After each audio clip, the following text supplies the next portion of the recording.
할렐루야. 주님의 이름으로 환영합니다. 2025년 첫 번째 우리 수요 찬양 예배, 우리 마음과 뜻과 정성을 다해서 거룩하신 하나님께 올려드리겠습니다. 기도하겠습니다.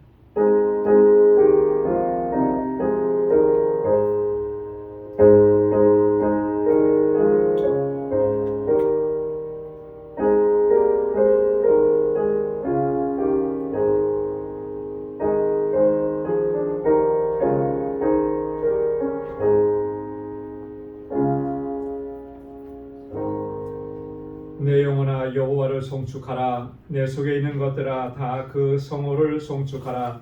내 영혼아 여호와를 송축하며 그 모든 은택을 잊지 말지어다. 저가 내 모든 죄악을 사하시며 내 모든 병을 고치시며 내 생명을 파멸해서 구속하시고 인자와 긍휼로 관을 씌우시며 좋은 것으로 내 소원을 만족해 하사 내 청춘으로 독수리같이 새롭게 하시는도다. 아멘. 자비하시고 은혜가 풍성하신 만군의 주 여호와 하나님 아버지, 저희들에게 새해를 허락해 주시고 새 소망을 허락해 주시고 새로운 결단과 각오로 주님 앞에 나아가도록 인도해 주시니 감사합니다. 날마다 우리의 마음을 다하고 힘을 다하여 주님의 성호를 찬양하며 주님의 영광을 높이며 또 하나님께서 뜻하신 일들을 온전한 순종으로 섬기고 순종하고 복종하며 아버지의 뜻을 이루어가는 저희의 삶이 되도록 인도하여 주옵소서. 하나님을 예배합니다. 우리 온 마음과 뜻과 정성을 다하여 아버지 하나님을 예배하는 우리 모두가 되도록 인도해 주시고, 이 시간 성령께서 우리 마음과 생각을 주장하여 주시며 주의 거룩한 손으로 우리를 붙잡아 주셔서 다시 거룩하게 하셔서 하나님께서 받으시기에 합당한 예배 주님께 올려드릴 수 있도록 우리의 심령을 주장하시고 인도하여 주옵소서. 모든 것 감사하옵고 예수님의 이름으로 기도드리옵나이다. 아멘. 전능하사 천지를 만드신 하나님 아버지를 내가 믿사오며 그 외아들 우리 주 예수 그리스도를 믿사오니 이는 성령으로 잉태하사 동정녀 마리아에게 나시고 본디오 빌라도에게 고난을 받으사 십자가에 못 박혀 죽으시고 장사한 지 사흘 만에 죽은 자 가운데서 다시 살아나시며 하늘에 오르사 전능하신 하나님 우편에 앉아 계시다가 저리로서 산 자와 죽은 자를 심판하러 오시리라. 성령을 믿사오며 거룩한 공예와 성도가 서로 교통하는 것과 죄를 사하여 주시는 것과 몸이 다시 사는 것과 영원히 사는 것을 믿사옵나이다. 아멘. 찬양으로 하나님께 영광 돌리겠습니다. 고개 들어 주를 맞이해.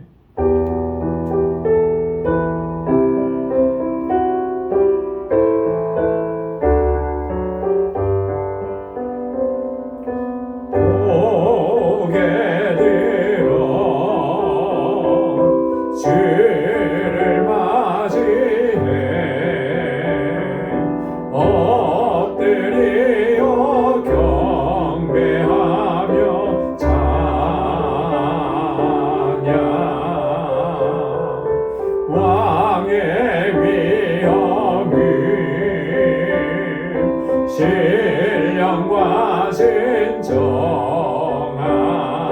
찬양으로 영광 돌려 만왕의 왕께 고개 들어 주를 맞이해 엎드리어 경배하며 찬양.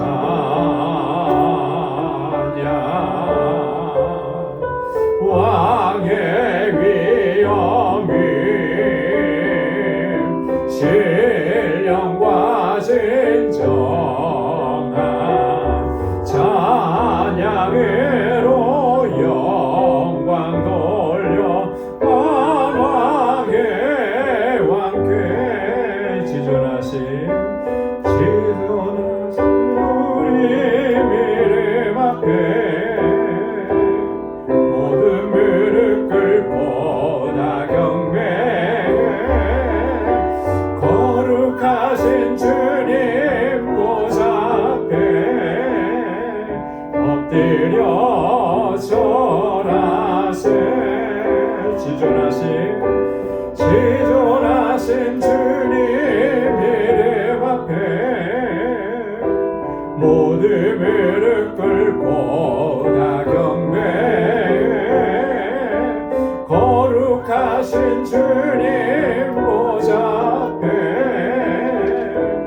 엎드려 절하세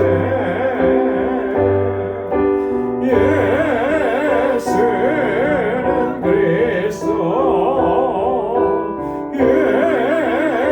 예수는 주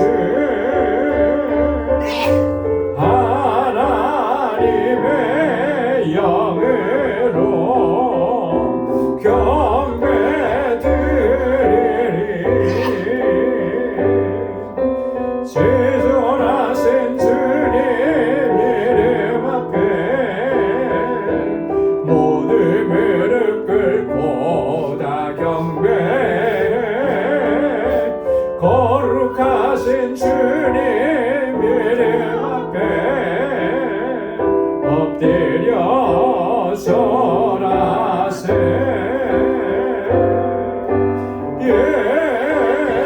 예수는 그리스도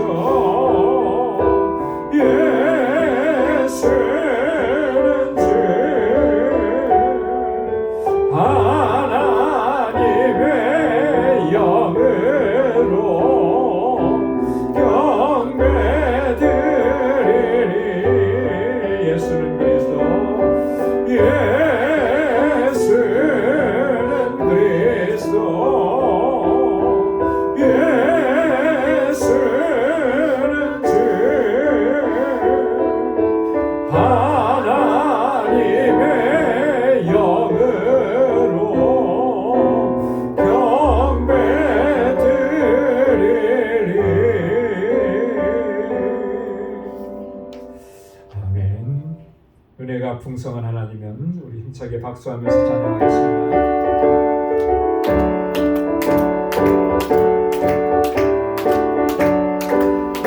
은혜가 풍성한 하나님을 믿는 자 한 사람 한 사람 어제나 오늘도 언제든지 편찮고 보호해 주시네 주여 성령의 은사를 오늘도 내려 주소서 성령의 뜨거운 물길로서 오늘도 충만케 앞서서 성욕과 죄악에 물든 마음을 성령의 물길로 태우사 성결케 앞서서 태우소서 깨끗게 하여 주옵소서 주여 성령의 은사들을 오늘도 내려 주소서 성령의 뜨거운 물결로서 오늘도 충만케 앞서서 일생의 제물로 돌아가시 우리 주 예수님이시여 구속의 은혜를 내리시사 오늘도 구원해 주소서 주여 성령의 은사들 오늘도 내려 주소서 성령의 뜨거운 불길로서 오늘도 충만케 앞서서 주님의 기쁘신 은혜만을 세상에 널리 전하리라 하늘의 능력과 권세로서 오늘도 입혀 주옵소서 주여 성령의 은사들 오늘도 내려 주소서 성령의 뜨거운 불길로서 오늘도 충만케 앞서서 사절에서 주님의 기쁘신 은혜만을 세상에 널리 전하리라 하늘의 능력과 권세로서 오늘도 입혀 주옵소서 주여 성령의 은사를 오늘도 내려 주소서 성령의 뜨거운 불길로서 오늘도 충만케 앞서서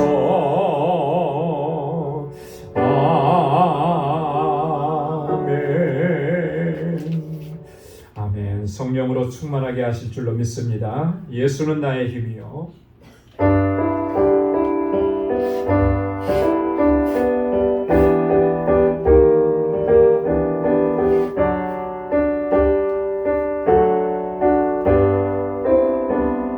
예수는 나의 힘이요 내 생명 되시니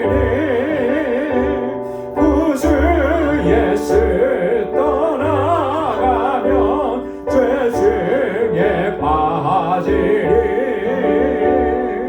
눈물이 앞을 가리고 근심 쌓일 때 위로하고 힘주시니 주 예수 예수는 나의 힘이요 내 친구 되시니 그 은혜를 간구하며 풍성히 받으리 햇빛과 비를 주시니 주수할 곡식 많도다 귀한 열매 주시느니 주 예수 예수는 나의 힘이요 내 기쁨 되시니 그 명령을 준행하여 늘 충성하겠네 주야로 보호하시며 바른 길 가게 하시니 의지하고 따라가리 주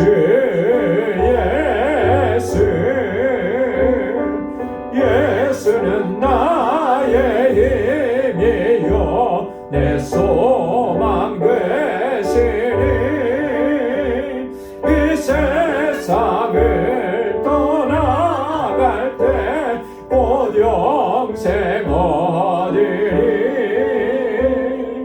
한없는 복을 주시고 영원한 기쁨 주시니 나의 생명 나의 기쁨 주 예수 사절요 예수는 나의 힘이요 내 소망 되시니 이 세상을 떠나갈 때 곧 영생 얻으리 영원한 복을 주시고 영원한 기쁨 주시니 나의 생명 나의 기쁨 주 예수 아멘. 예수님만이 나의 생명 나의 기쁨 나의 소망이 되시는 줄 믿습니다.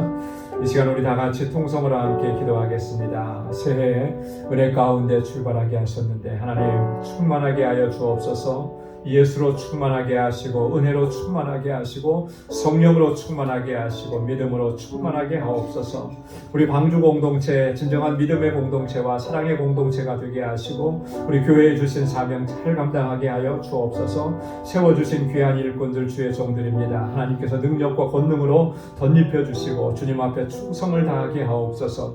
우리 유스그룹과 EM을 위해서 기도해 주시고 저희를 위해서 수고하는 우리 모든 교사들을 위해서 함께 기도해 주시고 또 귀한 목사 하나님 보내주셔서 우리 유스그룹과 EM이 아름답게 성장하고 주님의 몸된 교회를 세워갈 수 있도록 하나님 은혜 허락해 달라고 같이 기도해 주시고 또 알라메다 방주교회 위해서 함께 기도하시고 또 우리 함께 사역하는 모든 사역자들 선교사님 위해서 기도해 주시기 바랍니다. 특별히 환우들을 위해서 기도해 주시고 이제 우리 권사모 내일이면 항암 6주차 마지막 치료를 받게 됩니다. 끝까지 잘 감당할 수 있도록 하나님 새 힘을 얻게 달라고, 또 우리 지체들의 연약함과 아픔과 고통들을 기억하면서 우리 함께 같이 기도해 주시고, 우리 연로하신 어르신들을 위해서, 건강을 위해서, 또 하늘의 소망을 가지고 끝까지 믿음의 길을 잘 달려갈 수 있게 해달라고, 우리의 이 시간 동안 가지고 나온 개인적인 기도의 제목 우리 함께 다 같이 통성으로 하나님 앞에 아뢰겠습니다.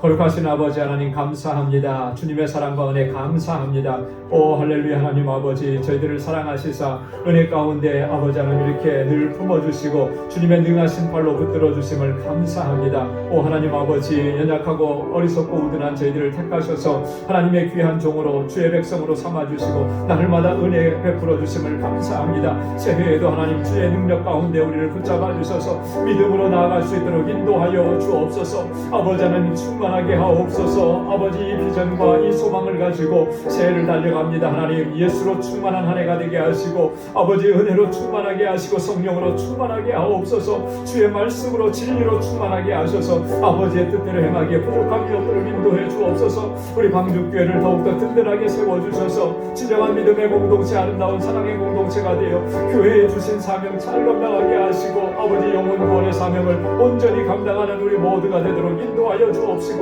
우리 모든 성도들이 아버지 마음과 뜻이 하나가 되게 하시고 서로 사랑하는 아름다운 사랑의 공동체를 세워가도록 인도하여 주옵소서. 아버지 하나님, 특별히 아버지 이곳에서 자라나는 우리 사랑하는 자녀손들, 우리 주일학교와 유스룩과 이예민을 위해서 기도하오니, 오 하나님 아버지, 저들을 긍휼히 여기시고 사랑하시사 정말 저들이 하나님 잘 경외하고 믿음으로 살게 하옵소서. 아버지 유스룩과 이예민을 담당할 아버지 하나님, 우리 전도사님, 우리 목회자를 청빙합니다. 오 하나님 아버지, 사랑과 말씀으로 아버지 하나님 이 생명들을 양육할 수 있는 귀한 종을 보내어 주시옵소서. 그리하여 아버지 하나님 날로 아버지 유스룩과 이예민이 성장하고 부흥하고 하나님의 교회를 세워갈 수 있게 은혜를 베풀어 주시옵소서. 오 하나님 아버지, 이들을 위해서 늘 수고하고 애쓰는 우리 교사들에게 지혜와 능력과 권능으로 함께하여 주시옵소서. 우리 알라메다 방주교회 하나님, 주님께서 든든하게 붙잡아 주셔서 그 지역의 영혼들을 구원하는 구원의 방주로 우뚝 서게 하시고, 우리 선교사님과 모든 동역자들에게 지혜와 능력과 권능을 아버지 덧입혀 주시옵소서. 아버지, 새해에도 우리 방주교회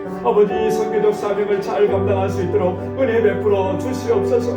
우리 사랑하는 원석들 아버지, 저들의 삶 가운데 늘 함께하여 주시고, 아버지 저들을 눈동자와 같이 지켜주옵소서. 아버지는 참으로 힘들고 어려운 이 세대, 혼탁한 이 세대를 믿음으로 살아내고 승리하는 삶을 살게 하옵소서. 육신의 연약함이 있습니다. 주님 만져주시고 주님 치료하여 주시고 주님 온전케 하여 주옵소서. 다시 강건케 하옵소서. 새 힘을 허락해 주시고 영과 영에 강건하여 아버지 주님을 섬기기에 부족함이 없도록 인도하여 주옵소서. 아버지, 우리의 모든 마음에 아버지 무거운 짐과 우리의 인생의 질보를 이제는 다 주님 앞에 내어 맡기게 하시고, 신실하신 하나님께 온전히 의탁하고 믿음으로 나아가게 하옵소서. 아버지 하나님, 우리의 믿음의 여정을 끝까지 잘 달려갈 수 있도록 주께서 붙잡아 주시고 아버지 믿음으로 승리하는 삶이 되게 하시고, 어디에서나 무엇을 하든지 정말 하나님께 영광 돌리고 빛의 자녀답게 살아갈 수 있게 하시며 그게 근원이 되게 하옵소서. 우리 사랑하는 성도들의 가정마다 하나님의 은혜와 평강을 더하시고, 우리 자녀들이 정말 예수 잘 믿고 믿음 생활 잘하고 아버지 하나님 앞에 귀하게 쓰임받은 일꾼들이 다 되도록 도와주시고, 우리 사랑하는 성도들이 어디에서 무엇을 하든지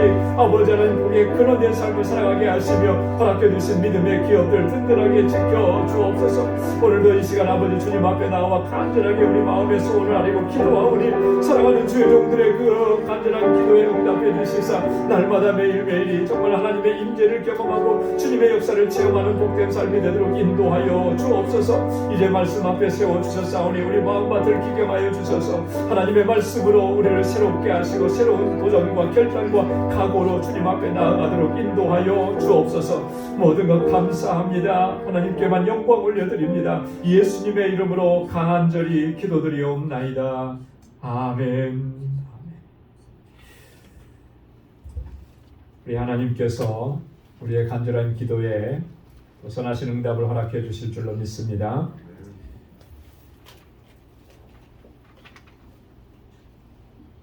오늘 묵상할 하나님의 말씀은 빌립보서 제2장 5절에서 11절까지 말씀입니다.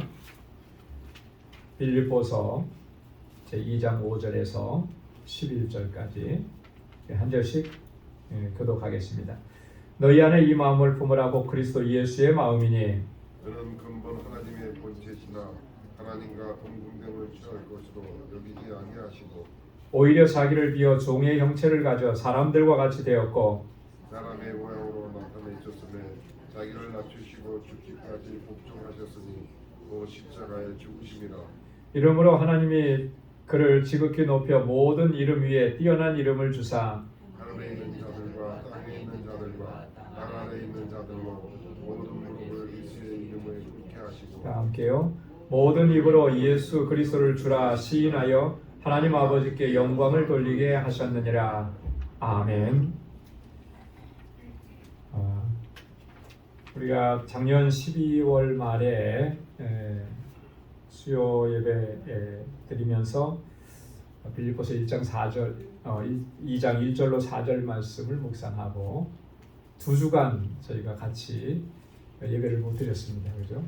송구 영신 예배, 또 성탄절 예배 이렇게 못 드려서 조금 이렇게 연결점이 좀 끊어진 것 같은데 그래도 우리 그 말씀을 또 이어가도록 하겠습니다. 먼저 바울이 1절부터 4절까지 해서 간단하게 좀 살펴보면 바울이 그렇게 얘기했어요. 그리스도의 영광을 위해서 이 빌립보 교회 성도들이 모두가 겸손한 마음으로 또 하나가 될 것을 그렇게 강조를 했습니다. 그래서 2절과 3절 말씀에 보면 마음을 같이하여 같은 사랑을 가지고 뜻을 합하여 한 마음을 품으라 그랬습니다. 같은 뜻으로 한 마음을 품으라. 교회는 한 마음이 되어야 되죠. 뜻이 하나가 되어야 됩니다. 그 뜻은 하나님의 뜻입니다. 하나님의 뜻으로 하나가 되어야 되는 것이죠. 그래야만 그 교회가 건강하게 성장하고 또 하나님께서 주신 사명을 제대로 잘 감당할 수가 있게 되는 거예요.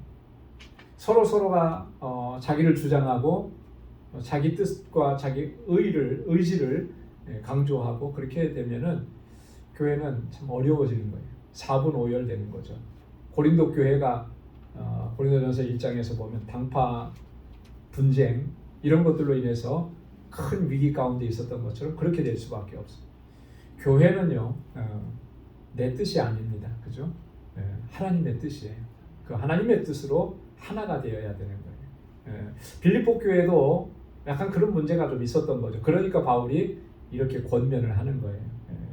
그렇게 할 수 있으려면 3절에 보니까 어떻게 해요? 겸손한 마음으로 각각 자기보다 남을 낮게 여기고 겸손한 마음을 가져야 되는 거예요. 겸손한 마음이 아니면 낮아지는 마음이 아니면 상대방을 나보다 더 낮게 존중해주는 리스펙트가 있지 않으면 그게 참 하나 되기가 어려운 거예요.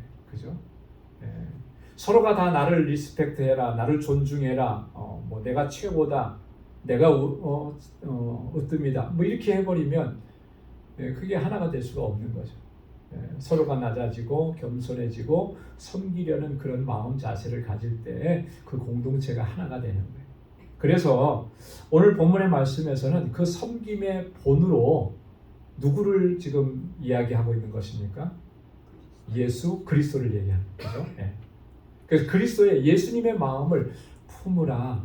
예수 그리스도를 섬김의 본으로 이렇게 보여주고 제시하면서 여러분들은 예수님의 마음을 품어야 합니다. 그래야 우리가 겸손해지고 낮아질 수 있는 것입니다. 바울이 지금 그걸 강조하는 거예요. 그래서 오늘 본문 5절부터 말씀에 보면 너희 안에 이 마음을 품으라 그렇게 얘기하잖아요. 5절에 보면 너희 안에 이 마음을 품으라 곧 그리스도 예수의 마음이니, 이 마음이라는 것은 예수님의 마음이잖아요.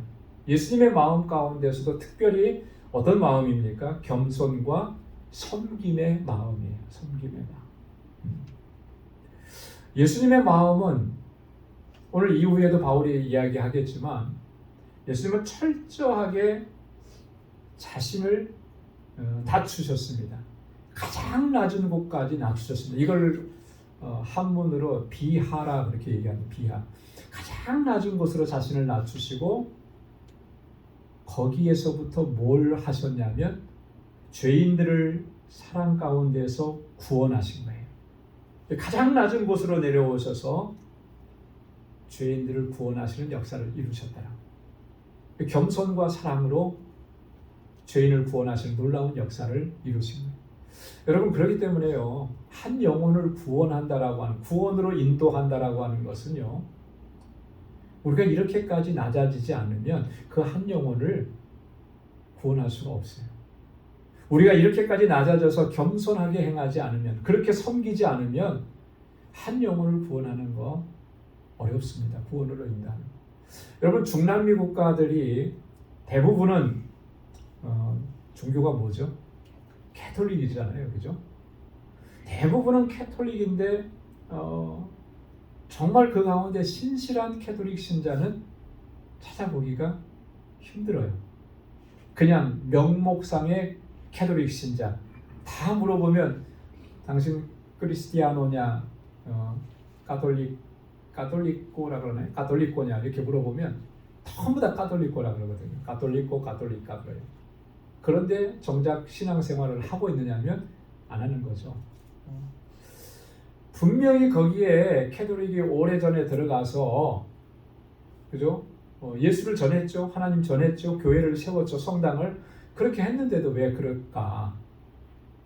물론 뭐 개개인의 뭐 사정 이런 거 다 얘기할 수 있겠지만 근본적인 거는 캐톨릭은 중남미에 들어가서 섬기지 않았어요. 그렇죠?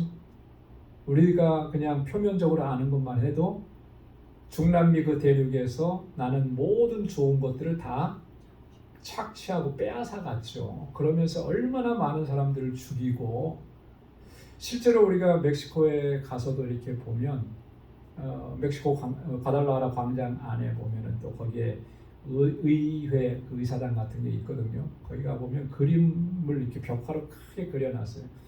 독립할 당시에, 그리고 캐톨릭으로부터 박해를 받던 그 모습, 그 참혹한 모습을 그림으로 그려놨는데 차마 못 보겠더라고요. 차마 못 보겠어요. 그림으로 봐도 못 보겠는데 그게 실제거든요. 자, 그런 일을 겪었는데 이 사람들이 그 안에서 복음의 진리를 바르게 받아들일 수가 있었을까? 없는 거죠.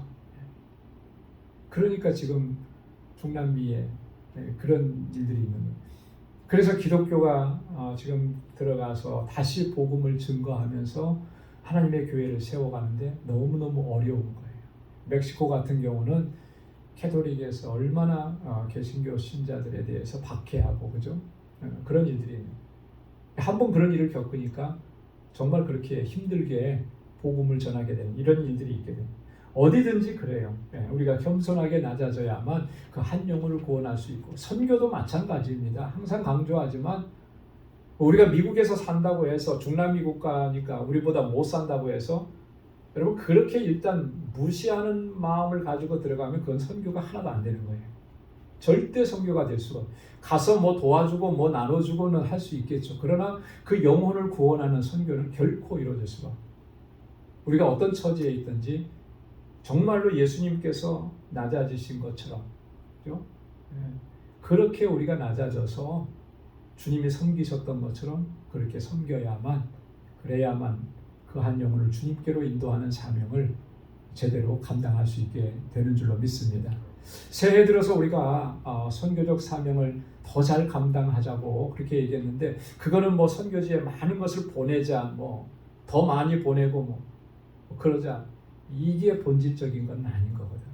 정말 우리가 안타까운 심령을 가지고 그들을 위해서 기도하면서 정말 주님께서 우리를 구원하시기 위해서 행하셨던 것처럼 그렇게 우리도 그 자리에 서서 또 이 사명을 감당하기로 우리 마음을 다잡는 거예요.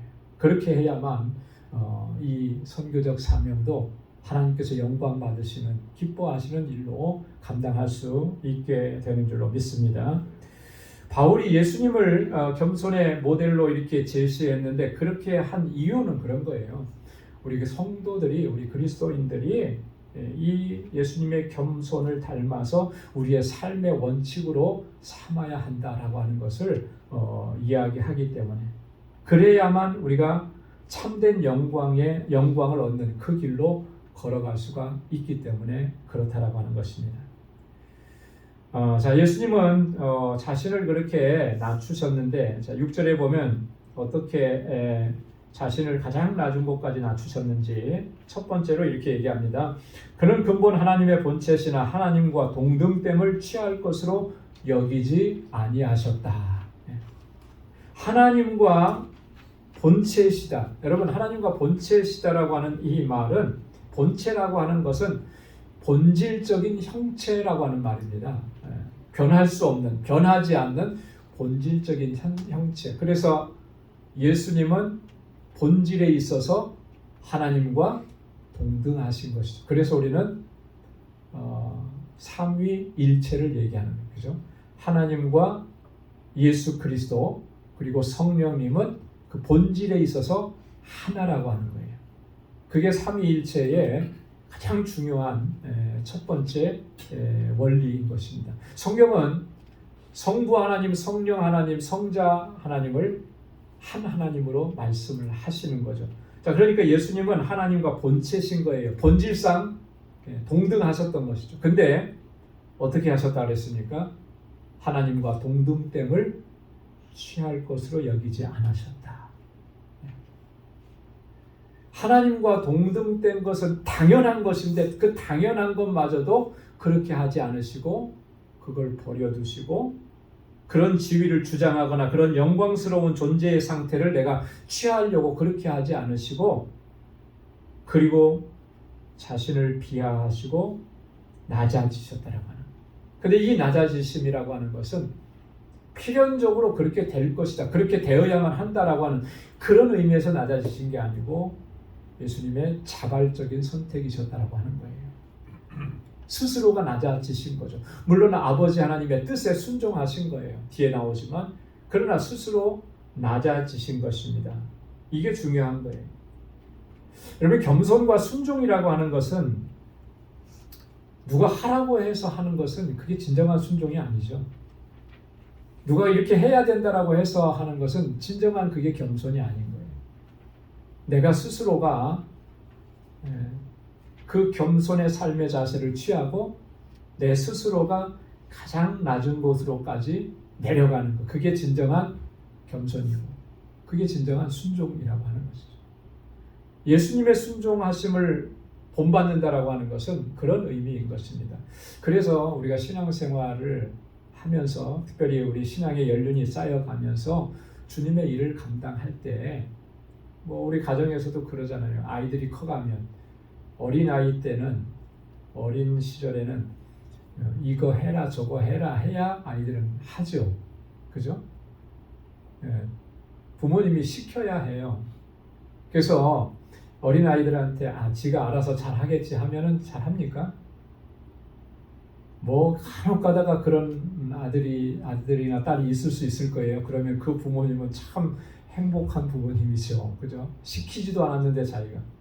근데 그런 아이들이 간혹 있더라고요. 이렇게 한국에 보면. 근데 부유하고 넉넉하고 부족함이 없는 데서 자란 아이들이 그러진 않더라고요.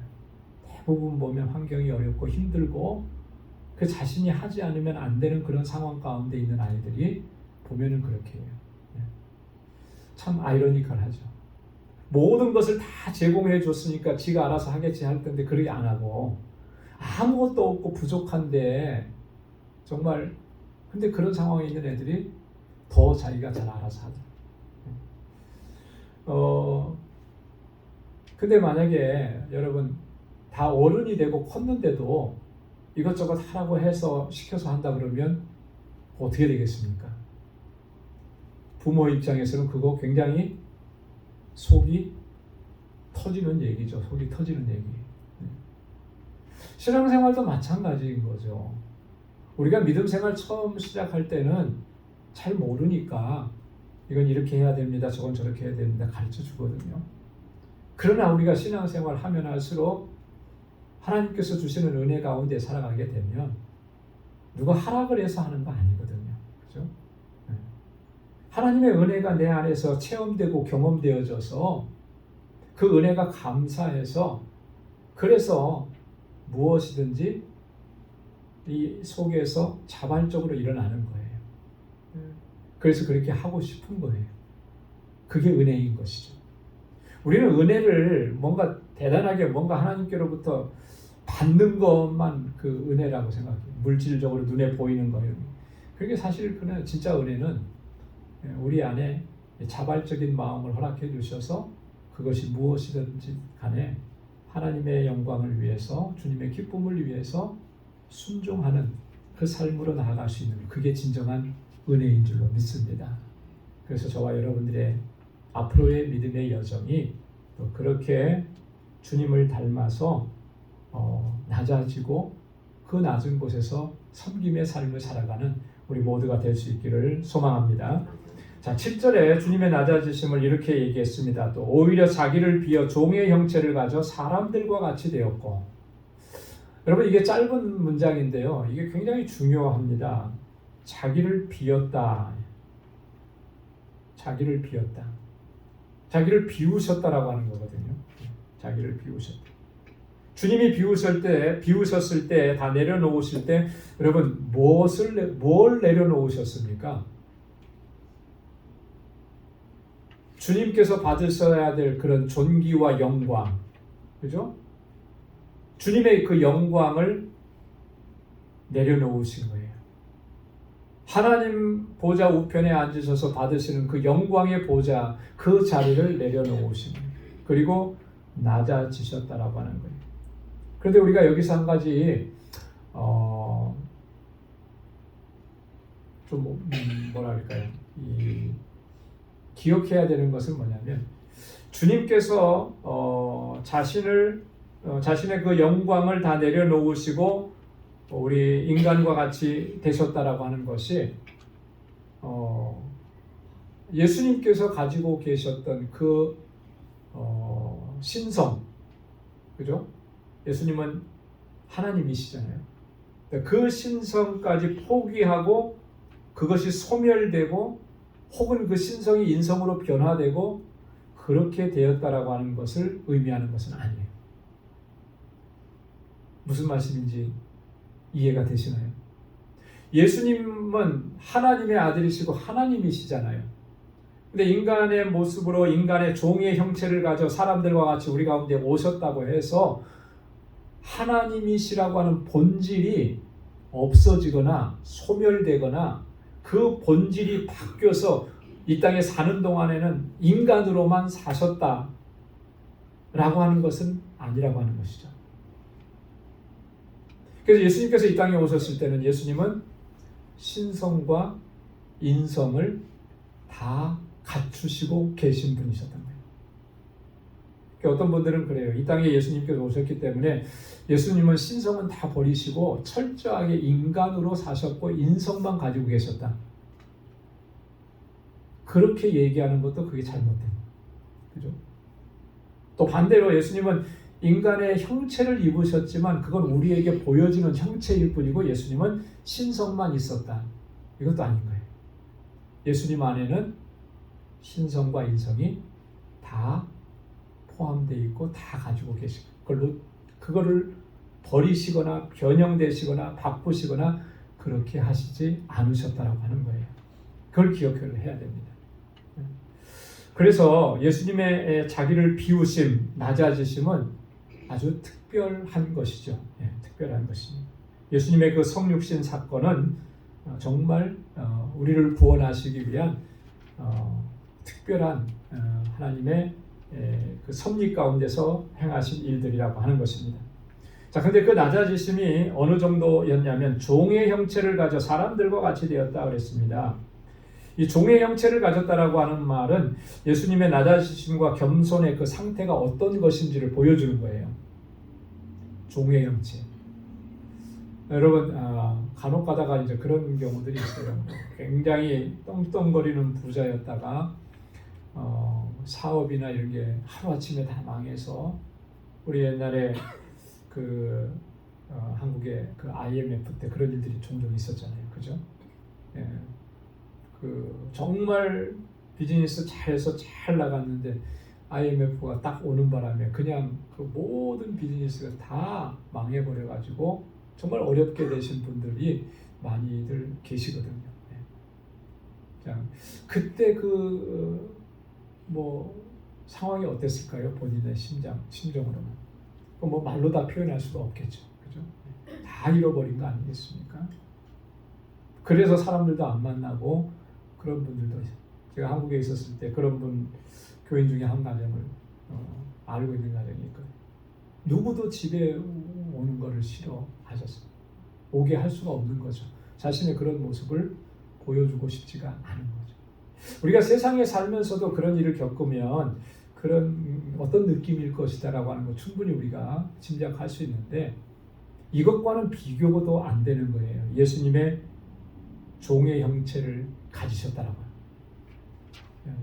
천하 만국을 다스리시고 통치하시는 하나님이신데 그 하나님이 사람들과 같이 되어서 종의 형체를 가졌다. 이게 있을 수 있는 일이냐라고 하는 거예요.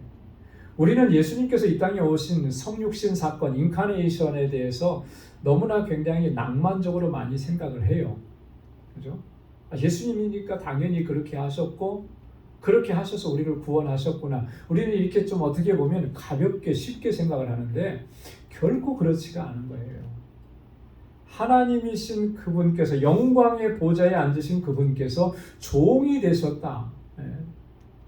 그거는 정말 말도 안 되는 일이거든요. 그렇게 하신 거예요. 우리 인간의 몸을 입고 사람들과 같이 예수님 영화에 보면 예수님께서 그죠? 예수님의 영화 일대기 보면 사람들과 같이 다니시고 할 때 영화상에 나오는 예수님의 모습은 어떻습니까? 예수님의 영화 보셨죠, 그죠? 그 주변에 제자들 다 거느리고 다니시고, 그죠? 그리고 주변에 사람들이 많이 따라오고 기적을 베풀면 막 예수님 앞에 따라오고 그러니까 그 예수님이 뭔가 요즘으로 말하면 스타 같은 느낌이 그렇게 보이잖아요, 그죠? 영화상으로 보면 사람의 눈으로 볼 때 예수님께서 하신 일들은 그렇게 보일 수 있습니다. 그러나 한번 자세히 생각해 보자는 거죠. 그죠?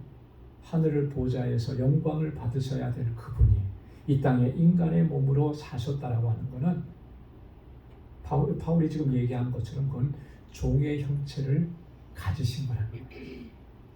그래서 주님이 이 땅에 오셔서 나를 구원하시기 위해서 그렇게 스스로가 낮아지셔서 우리 가운데 오셨다는 이 사실을 우리가 조금만 더 깊이 묵상하면 그렇게 해서 우리를 구원하신 이 구원의 은혜가 얼마나 감격스러운 것이냐 말로 다 표현할 수 없는 것이죠. 자, 그 다음에 그렇게 하셨을 뿐만 아니라 8절에 보면 한 걸음 더 나아갑니다. 사람의 모양으로 나타나셨으며 자기를 낮추시고 죽기까지 복종하셨으니 곧 십자가에 죽으심이라. 사람의 몸으로 이 땅에 오신 것은 자기를 낮추신 것인데, 그죠? 종이 되신 것인데, 거기에 더해서 어떻게 하셨다 그랬습니까? 죽기까지 복종하셨다. 죽으셨다는 거예요. 이 땅에 오신 것만 해도 엄청난 사건이고, 그죠? 엄청난 예수님의 자기 비하인데 거기에 더해서 죽으셨다는 거죠. 왜 죽으셨죠? 나를 위해서 죽으신 거 아닙니까? 그죠? 자, 나를 위해서 죽으셨는데 예수님의 죽으심은 어떤 죽으심이었습니까? 어디서 죽으셨어요? 십자가에서 죽으셨다. 십자가에서. 여러분, 십자가에서 죽는다라고 하는 게 어떤 의미이겠습니까? 십자가에서 죽는다. 자, 십자가는 뭐로 만들어졌죠? 십자가를 가서 안 봐가지고 뭘 잘 모르십니다. 십자가는 뭐로 만들었죠? 나무로 만들었어요. 나무에 매달려서 죽었다. 이게 뭘 의미하는 것이겠습니까? 물론 당신은 로마가 지배하고 있던 당시고 그 나무에 매달아서 십자가에 매달아서 죽일 때는 사형시킬 때는 살인자거나 아주 엄청난 강도거나 정치범이거나 이러면 이제 십자가에 달려요. 근데 예수님은 살인자도 아니셨잖아요. 그렇죠? 정치범도 아니셨죠. 강도짓을 한 것도 아니잖아요. 근데 예수님이 나무에 매달려요. 유대인들은 이 나무에 매달려서 죽은 사람은 어떻게 이해를 했냐면 그는 하나님에게 저주를 받은 자라 이렇게 이해를 했습니다. 그래서 신명기 21장 22절에도 보면 자, 그 시체를 나무 위에 밤새도록 두지 말고 당일에 장사하여 내 하나님 여호와께서 내게 기업으로 주시는 땅을 더럽히지 말라. 나무에 달린 자는 하나님께 저주를 받았음이니라. 유대인들은요 그렇게 생각을 했어요. 나무에 매달려서 죽는다. 누구를 나무에 매달아서 죽게 한다? 이거는 정말 하나님께 저주받은 사람이다 라고 하는 인식이 딱 박혀지는 거예요. 자, 그러면 예수님께서 십자가에 달려 돌아가실 때 대부분의 유대인들은 뭐라고 생각했겠어요? 당연히 그런 생각했겠죠. 그죠? 전통적으로 자신들이 가지고 있는 저 예수는 하나님께 저주를 받은 것이다. 물론 이 땅에 살면서 뭐 병자도 고치고 뭐 여기도 하고 사람들도 많이 몰려다니고 뭐 했겠지만 결국 마지막에는 십자가에서 죽는 걸 보니까 하나님께 저주받은 거야. 이렇게 인식하는 거죠. 그래서 바울도 고린도전서 1장 21절에서 그렇게 얘기를 했습니다. 우리는 십자가에 못 박힌 그리스도를 전하니 유대인에게는 거리끼는 것이요. 당연히 거리끼는 거죠. 십자가에 못 박히신 예수, 십자가에서 죽은 예수를 전하니 유대인들은 그거 받아들일 수가 없는 거잖아요. 왜? 왜 그렇죠? 하나님께 저주받아 죽은 사람인데 그가 구원자라고 하니까 유대인들은 받아들일 수가 없는 거예요. 그런데 예수님은 그렇게 죽으신 거예요. 왜 그렇게 죽으셔야만 했습니까? 나를 구원하시기 위해서 그렇게 하셨더라고요. 자, 그런데 예수님은 그렇게 하나님의 뜻에 복종하셔서 그렇게 십자가에서 마치 유대인들이 생각하는 것처럼 그렇게 저주받은 모습인 것처럼 해서 정말 가장 비참하게 죽으셨습니다. 그런데 그걸로 끝이 아니라고 하는 것이죠. 자, 9절 말씀에 보면 이러므로 하나님이 그를 지극히 높여 모든 이름 위에 뛰어난 이름을 주사. 하나님께서 다시 예수님을 높이셨다 그랬습니다. 십자가 죽음 뒤에 오는 예수 그리스도의 부활과 승천과 영광을 가리키는 그런 표현입니다. 하나님이 그를 지극히 높이셨다라고 하는 거예요. 그래서 이것을 신학적인 용어로 예수 그리스도의 승귀라 그렇게 얘기합니다. 승귀. 하나님께서 높여주신 거예요. 베드로가 사도행전 5장 30절 31절에서 이렇게 무리들에게 설교를 했습니다.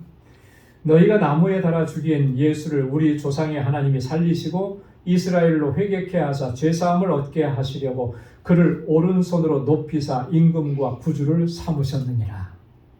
너희는 예수님을 나무에 달아서 죽게 했지만 하나님께서 다시 살리셨다. 왜 살리셨냐면 이스라엘로 회개하게 하시고 그들로 하여금 죄사함을 얻게 하시려고 하나님께서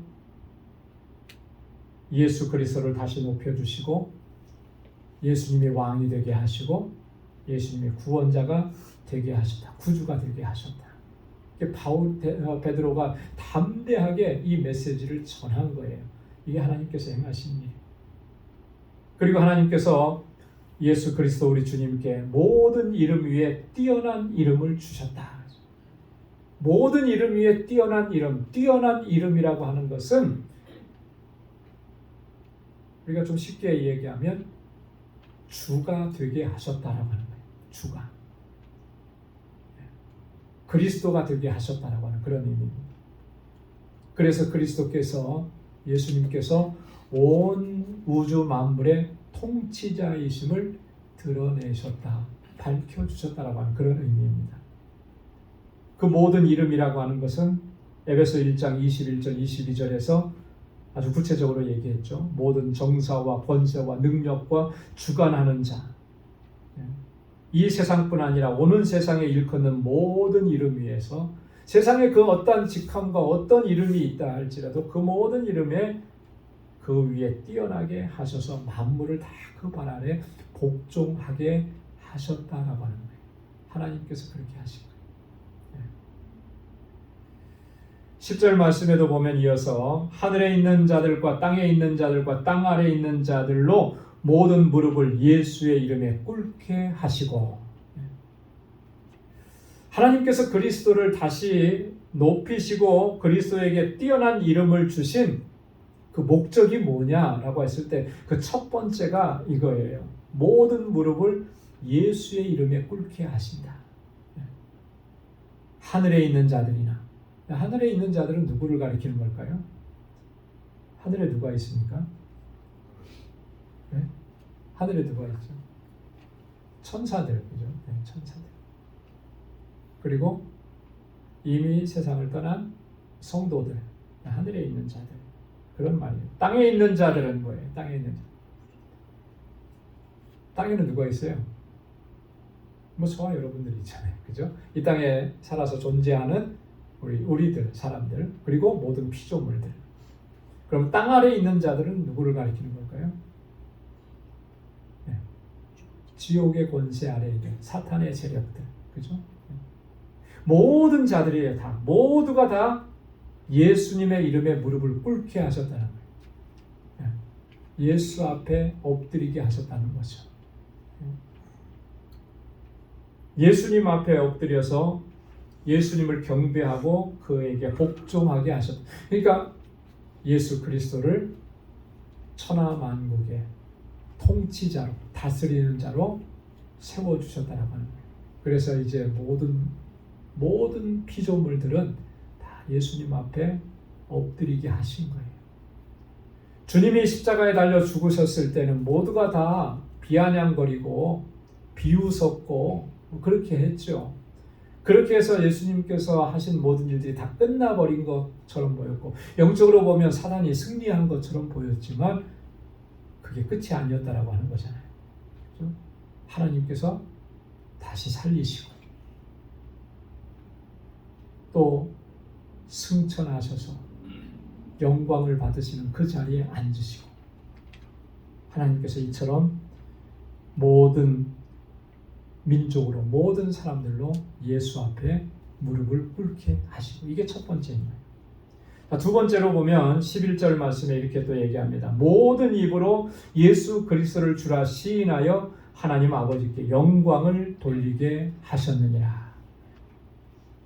하나님께서 그리스도를 높이시고 뛰어난 이름을 주신 두 번째 목적이 바로 이거예요. 모든 입으로 예수 그리스도를 주라고 시인하게 하시는 거예요. 그래서 오늘 복음이 전해지는 곳마다 예수님이 십자가에 달려 죽으셨다가 3일 만에 다시 살아나시고 우리의 모든 죄를 사하시고 구원하시고 하나님의 거룩한 백성이 되게 하신 이 구속의 역사를 이루셨습니다. 이 복음을 전했을 때에 복음을 듣고 응답하는 사람들은 예수 앞에 나와서 어떻게 고백하는 것입니까? 예수님이 나의 주가 되십니다 라고 고백을 하게 되는 거예요. 그 일을 위해서 하나님께서 예수 그리스도를 높여주시고 그에게 뛰어난 이름 주셨다라고 하는 그 뛰어난 이름이 뭐라 그랬습니까? 주님이라는 거예요. 주님. 구원자라고 하는 것입니다. 자, 그렇게 했을 때 그것이 하나님 아버지께 영광을 돌리게 되는 거예요. 여러분 하나님께 영광 돌리는 일들에 있어서 물론 여러 가지를 이야기할 수가 있는데 가장 중요한 거 가장 첫 번째는요. 그거예요. 모든 사람들이 예수 앞에 나와서 꿇어 경배하며 나의 주인이십니다 라는 고백이 있게 하는 것. 그게 하나님께서 가장 영광 받으시는 거죠. 얼마 전에도 찬양을 제가 말씀드리면서 했죠. 한 영혼이 주님께로 돌아오면 찬송 부를 때 우리 어떻게 했다 했어요? 하나님께서 어떻게 하신다고요? 춤추시리. 그죠? 잃어버린 영혼 돌아오면 하나님 기뻐하시리 춤추시리. 하나님 영광 받으시는 거죠. 우리가 하나님께 예배드리는 것을 통해서도 영광 받으시고 하나님의 백성으로서 세상 가운데에서 빛의 자녀들처럼 살고 선한 영향력을 끼쳐서 그 하나님께서 영광을 받으시죠. 그러나 가장 큰 영광을 받으시는 것은 그 복음을 듣고 예수를 나의 주로 고백하게 해서 주님 앞에 나오게 하는 일. 그 일을 보실 때 하나님께서 영광을 받으시는 거예요. 그래서 우리가 이 땅에 사는 동안에 가장 큰 큰 사명이고 끝까지 우리가 감당해야 될 사명이 뭐냐라고 했을 때 그것은 예수 그리스도를 예수가 구주이심을 선포하고 증거하고 그래서 많은 영혼들을 주님께로 돌아오게 하는 우리끼리 모여서 예배드리는 것도 중요하죠. 그러나 여기에서 머무르면 안 된다는 거예요. 우리의 삶의 자리로 나아가서 우리 주변에 있는 사람들에게 예수님을 증거하고 예수가 그리스도이심을 선포하고 주님 앞으로 돌아오게 해서 함께 하나님을 경배하고 찬양하는 그런 공동체를 세워가는 저와 여러분들이 다 될 수 있기를 주님의 이름으로 축원합니다. 기도하겠습니다. 은혜가 풍성하신 아버지 하나님 참으로 고맙고 감사합니다.